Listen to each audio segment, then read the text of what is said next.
Have you ever heard of the strangest, most bizarre secret weapon of World War II? It wasn't a bigger bomb or a faster plane. It was bats. Yes, you heard that right. Millions of bats, each carrying a tiny, fiery surprise.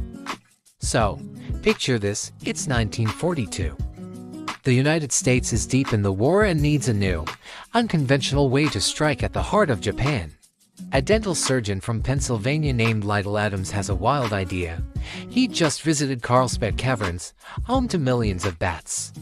And a thought struck him. Japanese cities were largely built from wood and paper. What if you could attach tiny incendiary bombs to bats, drop them over these cities at night, and let nature do the rest? The idea sounds crazy, right? But he wrote to the White House, and surprisingly, President Roosevelt approved it. The project, codenamed Project X-Ray, was born. The plan was brilliant in its simplicity. They would capture millions of Mexican free-tailed bats, cool them down to force them into hibernation, and pack them into special bomb casings. Each bat would have a tiny napalm bomb, complete with a timer, strapped to its leg. The casing would have a parachute. When dropped from a bomber high above a city, the parachute would deploy, and as the canister fell, it would warm up, waking the bats. At a certain altitude, the canister would open, releasing a swarm of 1 million confused, now awake bats over a massive area. These bats would naturally seek shelter in the darkest nooks and crannies they could find: attics, eaves, and the dark spaces inside buildings. Then, after a short delay, the timers on their tiny bombs would go off, starting thousands of small, hard-to-reach fires simultaneously all across the city.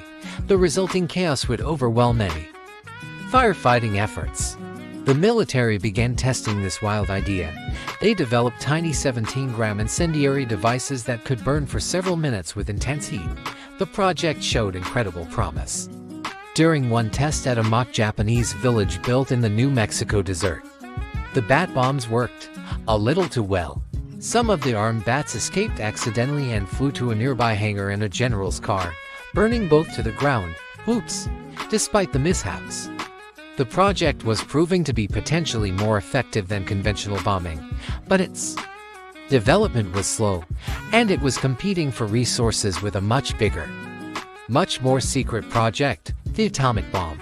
Ultimately, the bat bomb was deemed too unpredictable and was cancelled in 1944, just before it could be deployed. The military decided to focus all its efforts on the Manhattan Project. So, the bat bomb never saw combat. It remains one of history's most